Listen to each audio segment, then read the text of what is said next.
Sergio Busquets, le meilleur numéro 6 tout le temps, le technicien espagnol, bu ñu commencé manque de respect parce que yaa da wax tere doon deli yooyu commencé génn et c'est pas Diado et Busquets ñu commencé ko manque de respect ci football fàtte moom mooy am ndax lu yàgg lu nekk dañuy fàttaliwaat nit yi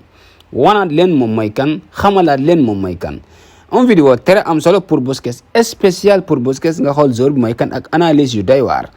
2008 jusqu'à 2022 mësul manqué 30 matchs ci LFC Barcelone saison boo xam ne dafa def lu manqué 30 matchs italiens yi tàgg ko ci qualité am ndax ñoom poste bi ñoo ko njëkk a génne mais nangul nañ Sergio Busquets te pour ñu nangul nit problème ndax ce sont des tacticiens tunisiens ñu ne la lettura del gioco capire dove andava la palla prima degli altri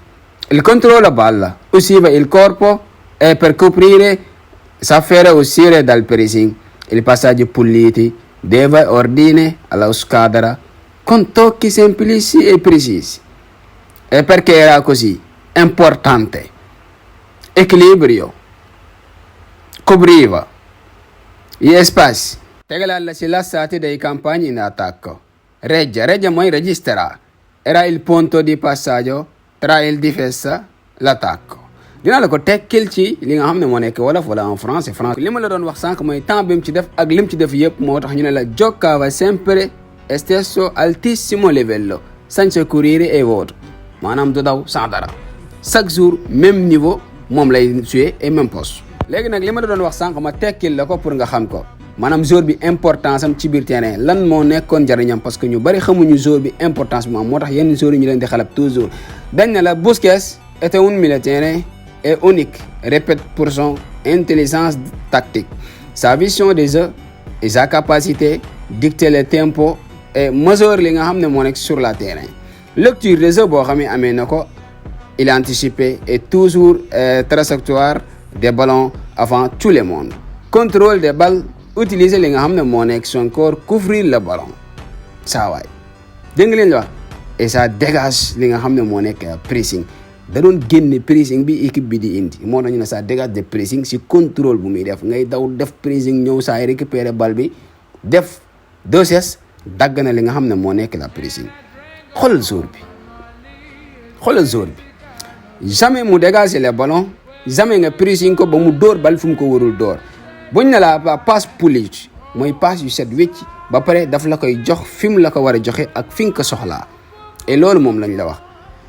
say su ma ko mënoon a def benn message écrit dama koy def en message écrit teg ko te dinaa ko def nga lire nga xam carrément rôle bi lan la woon et lan la doon jëriñ ci biir terrain quoi waaw importance am ci biir terrain ndax Rodri dafa def lu Busquets deful ba Rodri war a nekk devant que Busquets moo def lu Rodri deful yii Busquets di def nii non Rodri defagul lii quoi saa waay ni muy dicter le tempo bi carrément ni muy organiser jeu bi passe yi fu mu koy joxee dinaa la wan benn vidéo benn bii boo xam ne contre Real la est-ce que xam nga moom moo waral bii bu dugg ci déséquilibre bu mu def milieu Real mais deful dernière passe foofu nag la nit ñi di jaawale toujours la dernière passe xoolal fii gis nga xëccaat fii laa déséquilibre milieu bi xoolal fi mu passe bal bi Rakitic si devant kenn marqué wu moom dama gardien Rakitic daa yéex mais mënoon na dugal bal bi moom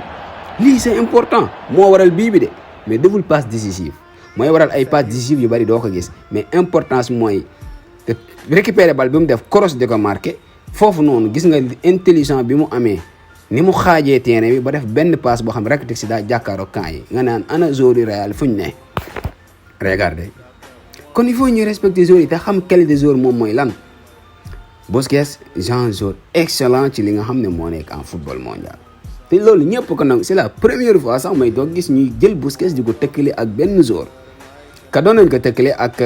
ku mel ni Pirlo de tout ça Pirlo c'est une autre chose parce que moom moo révolutionné poste bi déjà bokkuñu kii carrière am bépp la ko def te dégg nga li ñu la wax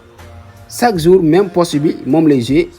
te chaque jour même niveau la nekk ba ni muy génnee Barça en 2022 Rodri ku ko yóbbu fële ci axe central Espagne moo tax Espagne toog Rodri défense la doon jouer parce que Busquets moo nekkoon ci milieu bi te Busquets ko dàq fuuf li nga xam ne moom lay def organiser la sax saa yi regardez xoolal fii da ngay gis ne saa waay on tous lay def lii mooy organiser gis nga surtout ces bal mi ngi ci centre milieu terrain bi mais toujours déplacé wul pourtant te saa su jëlee bal bi moom dina am fu mu yóbbu bal bi ba pare laajaat bal bi encore gis nga balaa ngay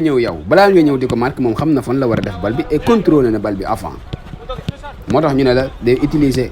yaramam toujours pour couvrir li nga xam ne moo nekk ballon bi faute ngay def ci moom mais bal bi doo ko jël waaw tey gis nga ni daal dagg pressing yi nga xam ne daf koy def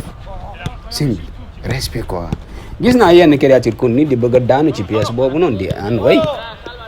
kuy seetaan football tey fekk Busquets nga seetaan ko pendant 2008 premier match officiel ba ni mu bàyyee football yow yaa war a toog di juti kay di wax ka am beneen jour kay kooku moo nekk en meilleur que Busquets quoi amul benn milieu terrain en numéro 6 bu nekk meilleur que Busquets